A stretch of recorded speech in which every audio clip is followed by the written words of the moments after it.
Fleur Heul is a registered clinical counselor who specializes in ADHD, anxiety, and depression.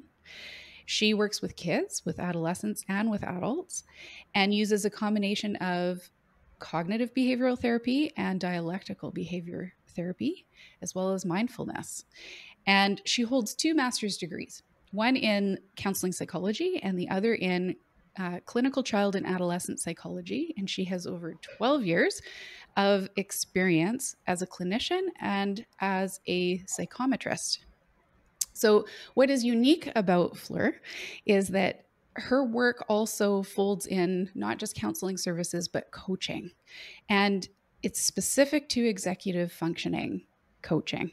She does this with adolescents and she does this with adults, as well as offering customized executive functioning skills workshops for parents and teachers.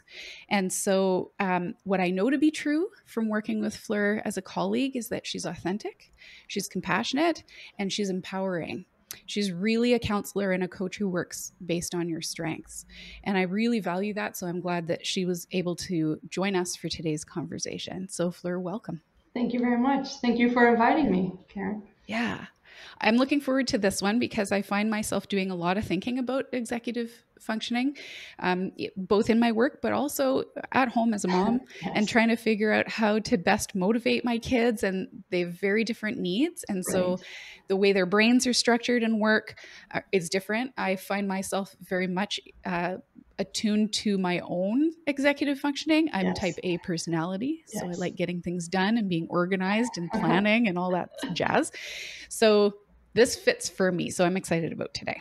Perfect. Okay. So I am also aware that parents and people who are supporting kids who are tuning in for today are drawn to this topic because they already know it's a thing for them in some way. Yes. But I'm also aware that our listeners are on a continuum of knowledge about these topics. So I'd love to try and meet the needs of as many people as we can by both talking about just basics of what executive functioning is and how it develops. Yeah.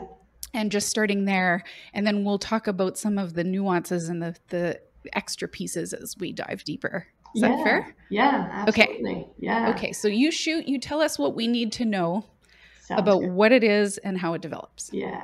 So basically, in a nutshell, executive function skills are the skills that help us focus, that help us sustain attention through a task, that help us plan a task, prioritize tasks. So which tasks do we need to start on first, not the ones that we want to do first?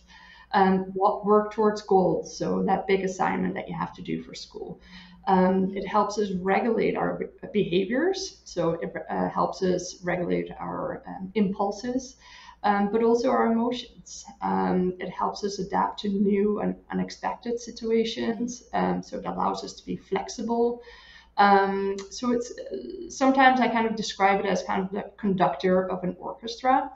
And when I get clients in, especially parents, I always like to use this example. And I have to give credit to my colleague, psychologist that I used to work for in Vancouver, who got me into the executive functioning field. She always described executive function skills as imagine a manager of a big factory with hundreds of workers. And one day the manager comes down to the work floor, asks all the workers to come and says, here guys, here you all have $5. There's an ice cream truck outside. It's super hot. Take a break. Go outside and get some ice cream. Well, what do you think the workers will say? Yes, I'm on my way. Yeah, I'm out of here. I'm already there. Yeah. Exactly. So all the workers will go, right? Easy task, easy to get yourself motivated. But what if one day the manager comes down to the work floor, gathers all the workers and says, hey guys, I want you to stop what you're doing and I want you to start counting all the nails in this building. What do you think the workers will say? No, I'd like to take a sick day. Exactly, like to have a sick day. Oh, no. Get me out of here for a whole different reason. Yeah. Exactly. Yeah, roasted ice cream, right? So, in those moments where you have to do a task that's either difficult or boring, a task that you're totally not interested in that moment, you need that manager, you need those executive function skills to get a task like that done. So you need that manager to help the workers, divide them into different groups. Hey guys, you guys do this well, you guys do that well. You need that manager to make sure that the workers pay attention. They pay attention to detail. They don't miss anything. You need to prioritize. Okay, you start there first and then you go there. You need to schedule it. Okay, work for 45 minutes, then take a little break.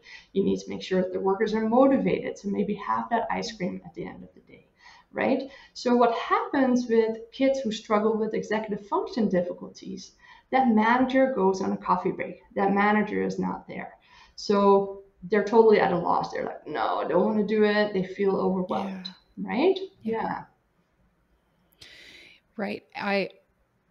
I spend a lot of time as my kid's external brain trying to come up with their ice cream. Yes. Right.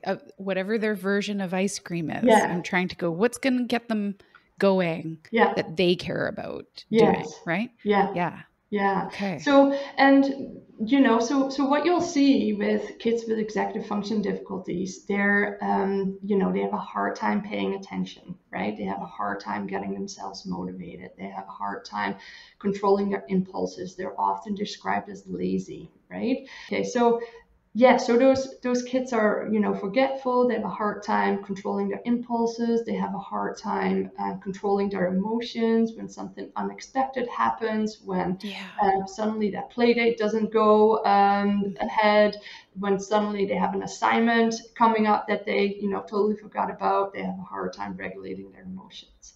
So in terms of your development question, so people are not born with executive function skills. So executive function skills develop over time, and every executive function skill develops at a different pace and at a different pace for each individual.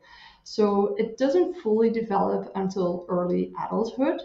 And what you'll see with some kids, especially children with ADHD or a lot of kids with autism, you'll see that those executive function skills are delayed.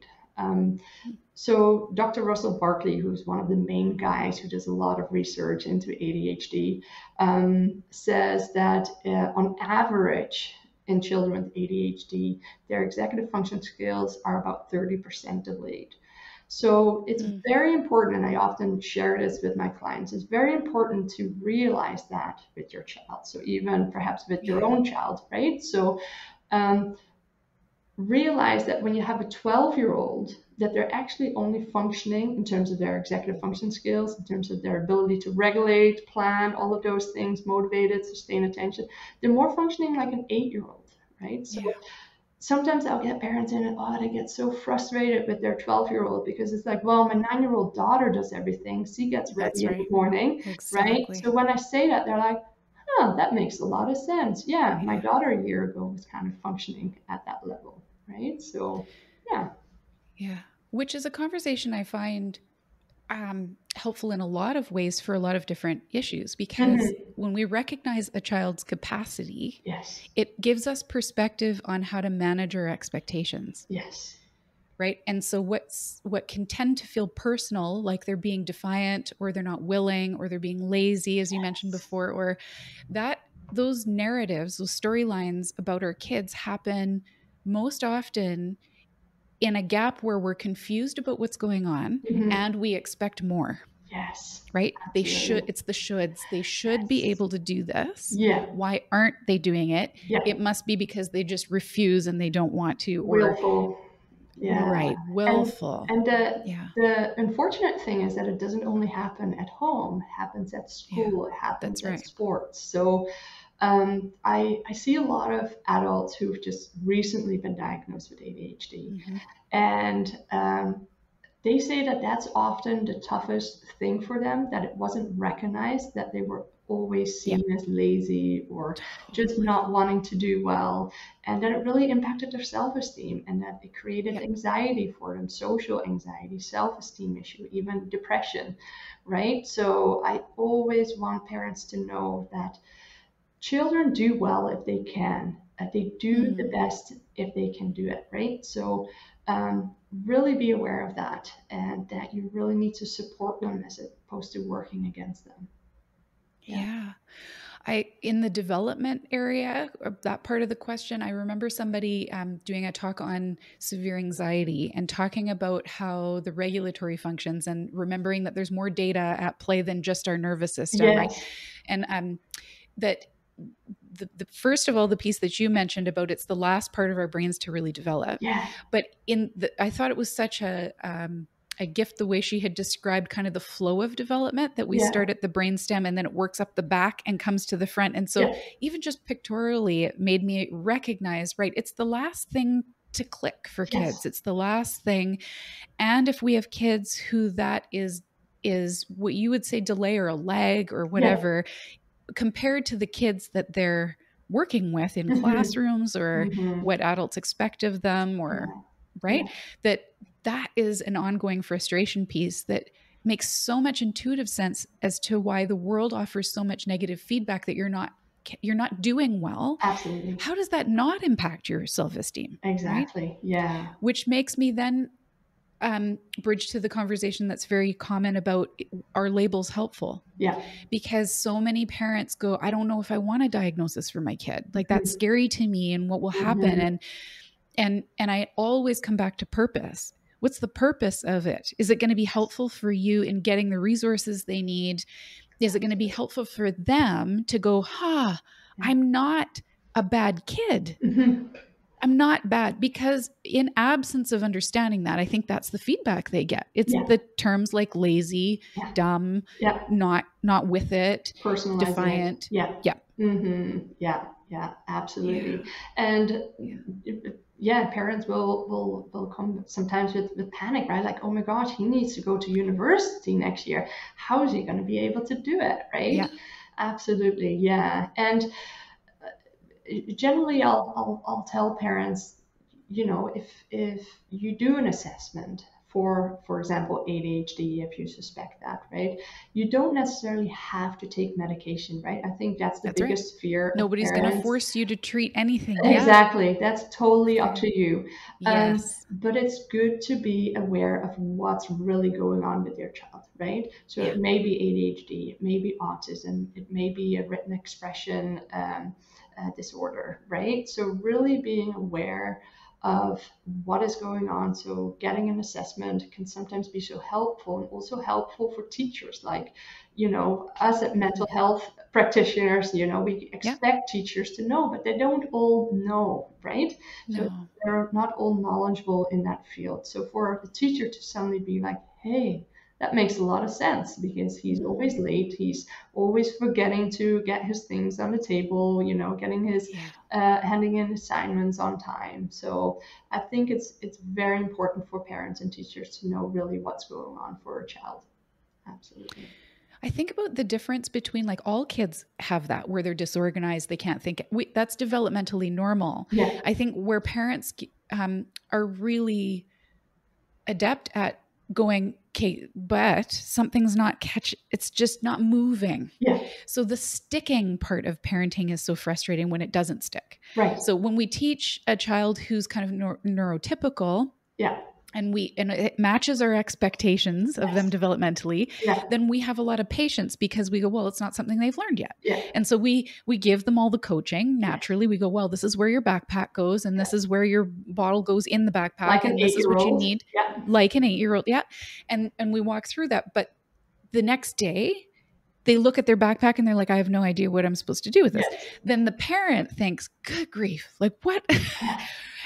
Because our natural expectation is that if we've just taught something, it will stick. Yeah, absolutely. And I think that's the qualitative difference of parenting kids who don't have a fully formed or it's not moving along on track the way we'd expect. That's the experience of this is a mystery to me, because we went over this. Yeah, right? Exactly. Yeah. So with those children, I tell parents, you need to repeat. Okay. It's not going to stick just after one time, right? You need a lot of reminders. You need a lot of checklists, and they just need a lot of practice. So parents need to be willing to do that, but also know that that's what's going to help your child. That's going to be the way that you support your child. Yeah.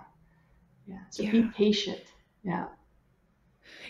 You've mentioned ADHD and autism. Mm-hmm. Or is there anything you'd add to that list that you would say this is executive functioning lags are a significant portion of the struggle associated with these diagnoses? What other diagnoses kind of fit that mold? Yeah. Have this as a part of the equation? Yeah, so you will see executive function difficulties as a result of anxiety.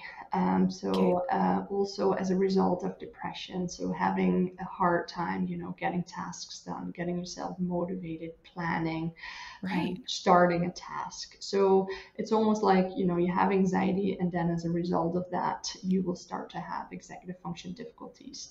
But often they go hand in hand too. The ADHD, the not being able to start tasks, feeling quickly overwhelmed can cause anxiety or can cause social difficulties, right? With regulating your impulses, not understanding the consequences of your behavior.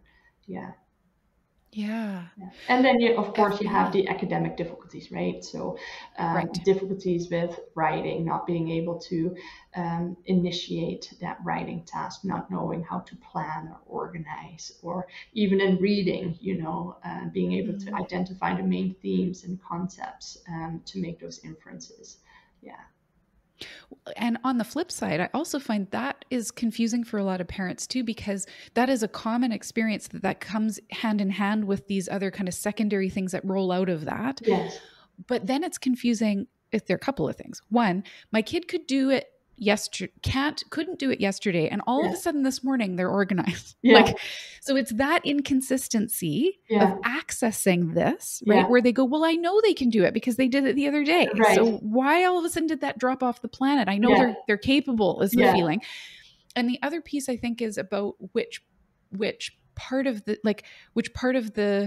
task, absolutely. Right. And so for some kids with ADHD, they go, well, they couldn't have it because they're whip smart. They're way ahead of their class. They read a million miles because they find that really stimulating, and they're hyper focused, and they have strong attention in some areas. And I think those things are like those nuances of detection but that's not the same as generalized attention. Right. Yeah. And so it can be confusing. Yes, absolutely. Absolutely. Yeah.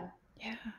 FASD was another thing I was thinking of. Oh, absolutely. Yeah. Yeah. Absolutely. A big one. Yeah. A big one, right? Yeah. That experience of things being taught not sticking. So not being able to think ahead or the consequences of stuff. Yeah. Unfortunately, alcohol during pregnancy has a significant impact on brain development, and especially the executive function development. Yeah. Okay. I often talk with parents about that concept of being their child's external brain. So I'm going to be their coach. It's your job, but all 24/7, right? I'm going to give you the tools you need. I'm going to teach you a mechanism or a strategy for this. I'm going to think on your behalf about how to plan for something. I'm going to ask you ahead of time. Did you check this? Did you do that? Okay, we're good to go. I can't just expect my kid to do that. So I end up being their external brain. So in having to prepare for our kids,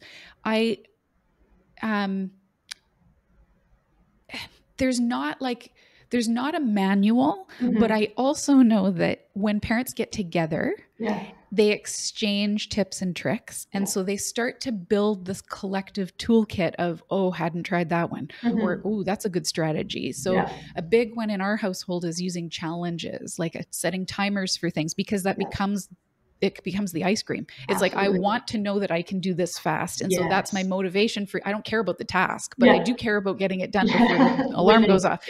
And so just strategizing together, I know parents have really benefited from coming together to exchange those tips and tricks, but you do this all the time, and you see a host of people come through your office who bring their own, I've tried this, I've tried that, or this works, this doesn't. And then you add to their toolkit. So can you name a few of the things that in that executive functioning area, what gets that motor going? Yeah. What works? Yeah, what works? Yeah. So it kind of depends on what area of executive functioning a child struggles. Not every child struggles in each area.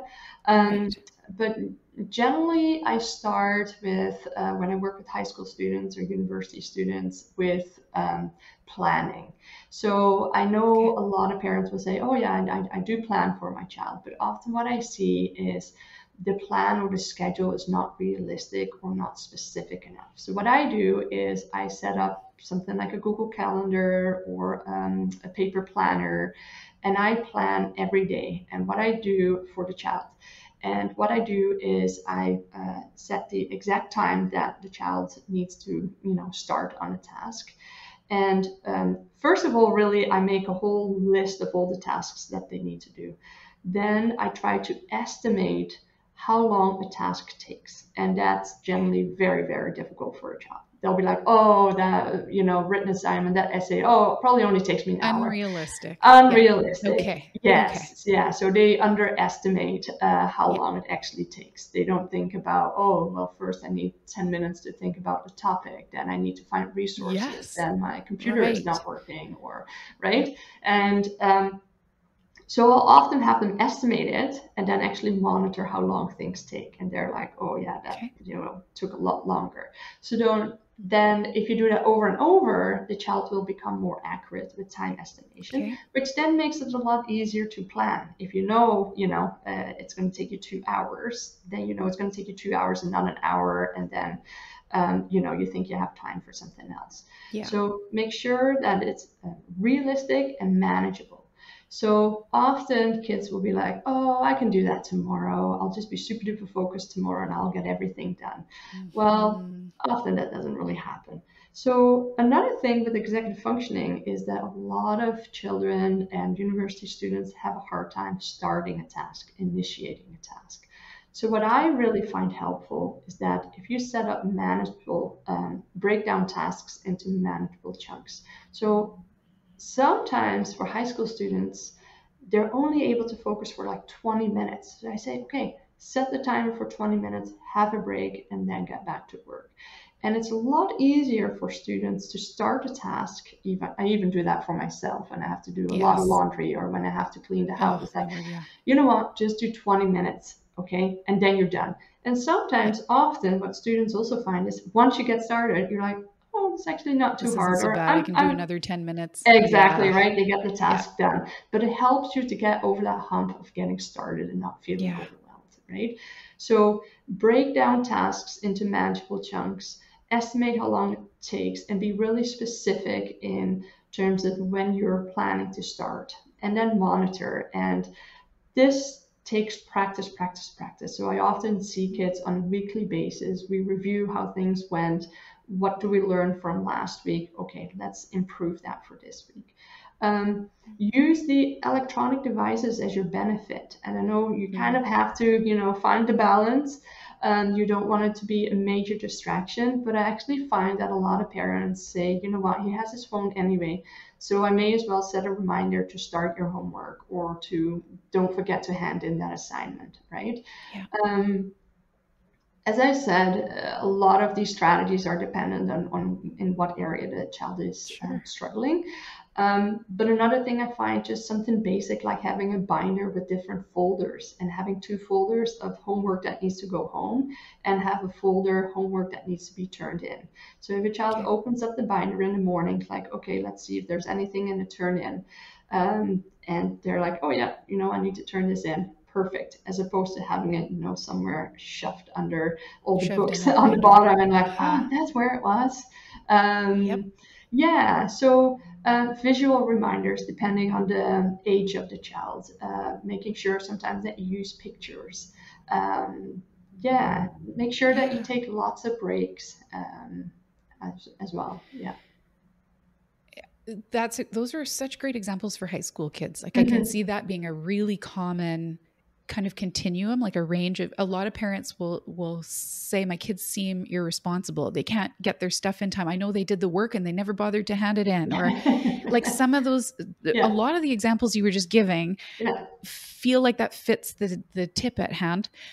For younger kids, when it comes to emotional regulation or managing things like intense disappointment, like transition stuff, or something ends, they don't know how to handle the feeling that comes with an ending to something. Any ideas there of what you would suggest? So front loading. So letting the child know, hey, you know what, you only have 10 more minutes to play with your friend, or 10 more minutes to play that video game. And really, that's really specific, right? So you would really work with the child on emotion regulation strategy. So, breathing. And then, so another thing is that a child won't really practice those strategies unless they're really motivated, right? So rewards are very important in that regard as well. So that will really be, therapy where you really work with the child, working on emotion regulation strategies. So when you say that, I can hear parents going, so am I supposed to just keep giving my kid candy every time they, is that what we're talking about? Like, what does it mean to find what motivates them and what's rewarding for them? How do parents do that with kids like this? So I get to hear that all the time, right? Okay. So the thing is with kids who have executive function difficulties, and especially children with ADHD, they don't really have that intrinsic motivation. So they don't really get that pleasure from making their bed, or having an organized binder, or getting homework done on time. They don't have that intrinsic motivation like we have, right? With kids without ADHD or adults without ADHD. So they need that external reward to get themselves motivated. And if you want your child to do those boring tasks like brushing teeth or combing their hair or take a shower, really, those are some of the things that parents, bring their children in for, right? They struggle with that. That's right. It's a big stressor in the household. So you need to create those external rewards. And once the child feels successful, like, hey, I actually handed something in and I felt so good once I actually was able to do it. I'm able to, brush my teeth and there's no stress in the morning. Then they'll likely do it more and more. But in order to get them there, you really need those external rewards. And it's interesting, research actually shows that external rewards work mostly with children who lack that intrinsic motivation. It doesn't do much for kids who have that extrinsic motivation. And I think that's the confusing part, because parenting books who are talking about the average kid with kind of neurotypical development, we don't want to be bribing our kids with goods all the time to get them to, want them to have that grown sense of internal satisfaction from doing something, because that should be self-perpetuating. Or a neurotypical child. We have to recognize that doesn't work for kids who are wired this way. So they rely on something external more often, which also makes me think of this experience, particularly with kids with ADHD, is the rotating door of novelty, is what I call it. Absolutely. I set up a beautiful chart. It's very motivating. I bought those markers that you can draw on mirrors. And so I have I'm trying to be all artistic in the bathroom mirror above my kid's sink. It's only her sink, right? And so we do motivating positive messages and say, and did you brush your teeth? Check here. Well, it lasts 3 days. She's super motivated. For 3 days, I don't have to ask her. She's excited to run to the bathroom to see what the message is and to check. And then she's like, she doesn't even notice it's there anymore. No. And that the high rotating thing, sometimes I call it like whack-a-mole, where like you got it on the head and you're like, yes. And then the next one pops up and you're like, oh. So for parents who are doing this external braining, it's not just about finding what motivates them for the long term. Because it's external, it's constantly what's the new thing that catches them now, right? And that's what it's like for those Yeah, type of kids. You need to that's the change. You reality. need to change the rewards. You need to change the colors on that mirror, right? Yep. We all know those sticky notes that are on the fridge, even for ourselves, right? That you don't even see anymore. And like, oh my They gosh, that was wear a long off. time ago. Yeah, but for a I child with have that right ADHD, now. I have a yellow sticky note on yeah, my fridge with meal ideas, and yeah, it's been there probably for 6 months. yeah, I have yeah. not looked at it for 5.5. Yeah, yeah, yeah, Yeah, right? Yeah. yeah, But for child with ADHD, we after 3 days. And again, they don't do yeah. it on purpose, right? They don't do it on purpose. Right. They just don't see it anymore. So you need to switch it Yeah, around. Yeah, yeah, yeah. yeah. Okay. I think it is a tough balance Mm-hmm. for parents to try and help their kids grow, Yeah. develop, kind of improve in an area or learn something new or to stay engaged in that when they have to actually recognize their kids at capacity right Mm-hmm. now. Mm-hmm. This isn't something they can learn at this stage. Mm-hmm. And I don't think, like, I think about all the books I've read and all the clients I've seen and all the work I do with people in this area. And I still have this quizzical look of trying to figure out where that line is for them. Yeah. That's not an easy thing to decipher in your kid, No. right? Super tough to say, can they or won't they? Yeah. So how do we I know we can't find the fine line for every kid, but do you have any suggestions for parents to try and figure out Yeah. which is which in general? Yeah, yeah. So it's tough, like you're saying, Yeah. right? Parenting a child with either ADHD or FASD or autism, it's one of the toughest jobs. It's Yeah. not easy. Um, just remember, children do well if they can, and Okay. you just have to accept that you have to be patient and you need to allow your child to learn. So I see a lot of parents, with children who are 15, 16, and the parents are still doing everything for them because in the short term that helps. At That's least right. he's on school on time, at least he gets his assignments in. Yep. But then you don't allow your child to learn and also not learn from consequences of handing in something. Sometimes that's what's needed at school, right? Because in Yeah. university, or in college, professors aren't going to be so forgiving, right? Right. So, Right. on the one hand, you need to let your child do some of the work. You help them, but you also give them time to practice, right? Don't do it all for them. Um, Okay. but it's tough. Yeah, that's a Yeah. fact. It's tough. It Having a is. lot of patience and just continue to realize that they're not doing it on purpose. They're just struggling, right?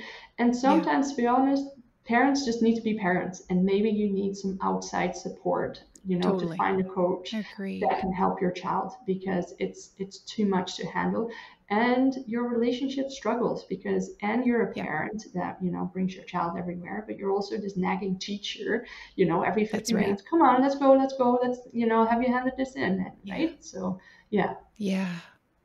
I think about that too with parents who have multiple kids who are Hmm. very neurodiverse from one another. And so you can't apply one parenting style, mechanism, level of intervention, Hmm. right? Of Yeah. interaction and coaching when not every kid needs it the same way. And so Right. that is a tough call for parents to Hmm. be wear one hat for one kid and Yeah. then put another hat quick up, but we both need to go to school at the same time, and you're Yes. right. And then this unfairness feel of how do you Hmm. educate siblings? Yeah. Like, do you educate? What do we do with kids who go, that's not fair. You do everything for Yes. so and so, Yeah. and I'm younger and I have to do it all myself, Yeah. right? Yeah. Because what's good parenting for that younger child is actually they can do it. And so we Yes. want to keep growing them Yes. in Yeah.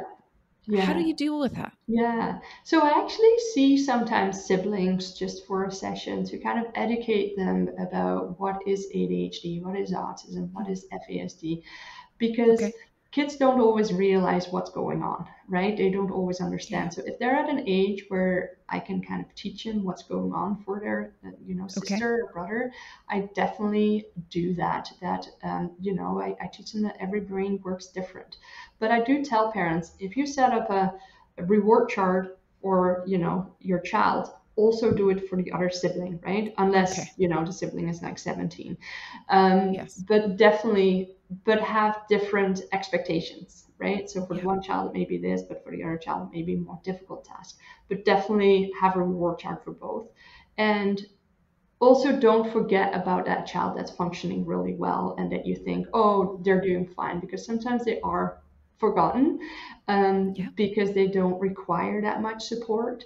And then, that can cause other struggles sometimes later down the road because they don't feel seen and things like Totally. that. So yeah, definitely include them. Yeah. And I can imagine it's the flip for the child who might have more of a struggle to do it without the support, Yeah. self-esteem wise, to compare themselves to a sibling and say they don't need that. Hmm. So this kind of casual observation, just that that's their normal environment Yeah. of where one kid can kind of just pick up and go and do their thing, and So the other one unfair. needs this parent harping on them, right? Yes. Which Yeah. is such a deflating experience. And Yeah. I read a statistics, I think it was out of Barclay's book, Probably. about how many more times an ADHD kid gets told no. Yeah. And negative And feedback. Yeah. yeah, and I have done this experiment with my kids where I have Mhm. said, for the next hour, everything that I say, just say no to it, Yeah. right? And the feeling I got was just like, man, Give up. defeat. Yeah. How exhausting. Yeah.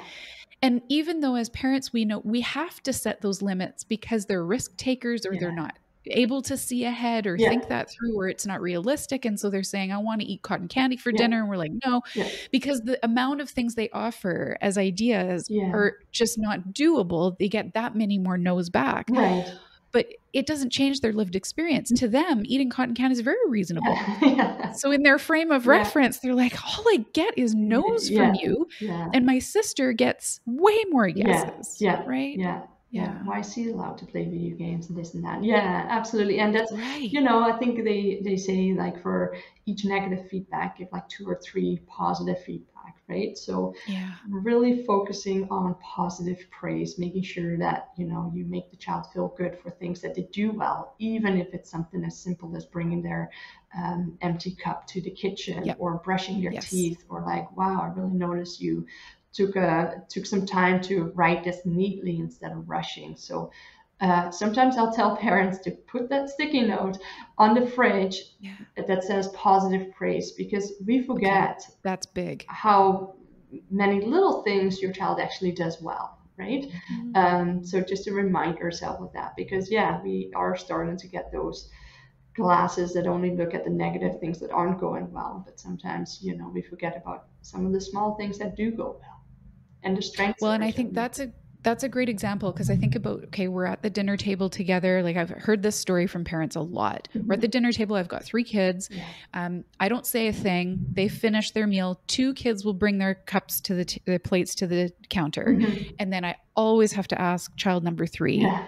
please take your plate again to the, and it's, yeah, that experience of, it's so hard for everybody. Mhm. From their own vantage point Yeah. about what's needed for that. But I think, and I think there's this belief that, like, this is such a small task, I should be able to expect it. Yeah. And so I don't want to heap on praise the one time you do it, Yeah. because you're 12, But right? then again, yeah. Right.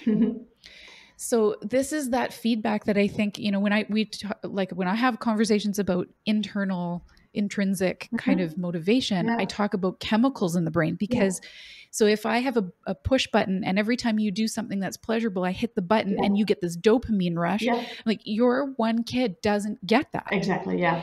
And so this is a very visual kind of idea of, like, they don't get the thing that happens internally No. to says, yay, Yeah. that was Yeah. amazing. Yeah. Yeah. And so why would they clear their plate? Exactly. There's nothing No. rewarding about that. No. Yeah. No. So you have to be their reward, essentially. You have to offer the praise to say, Absolutely. that was amazing, because it's Yeah. not happening in their own brains. Yeah, because what I noticed there, what you did is you compared that those two neurotypical children Yes. with the one that isn't so neurotypical, Exactly. right? You should be able to do it. Like, come on, right? Yeah. I don't want to pamper them with praise for small No. things, Yeah. kind of, but they need it. If you want to move forward, So yeah, big. absolutely. Yeah. Okay. Yeah.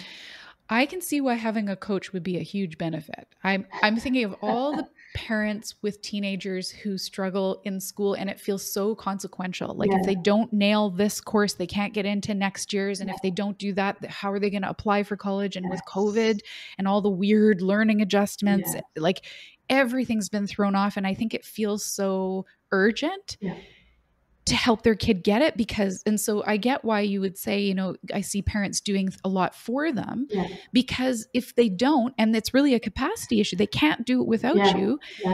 What other option do you have? Right. And so when you said, you know, I lay out a planner and I tell them exactly, and I time it with them. And I'm like, oh man, all the parents are going to come clamoring at your door saying, yes, please. Yes, please. You do this for me. Cause I'm so exhausted with trying to do that. And what teenager, when they're trying to become independent from their parent, wants their parent to hyper manage them? Yeah. Absolutely. No micromanaging that's like the opposite direction of what your kid wants from a parent. Yeah. And you know, sometimes you need that outside person that really hears the child, right? That doesn't know the child, but really validates the children's difficulties and struggles, right? That outside person that you can then work with. Amazing. Okay. This was a great snapshot, but you took us deeper and I appreciate all the examples you've given. I know from a parent perspective, that is what helps sink things in for me is when you give me a lived experience of how will this actually work in my home? So I thank you for doing that. It was good to have you today, Fleur. Yeah, thank you for the invite.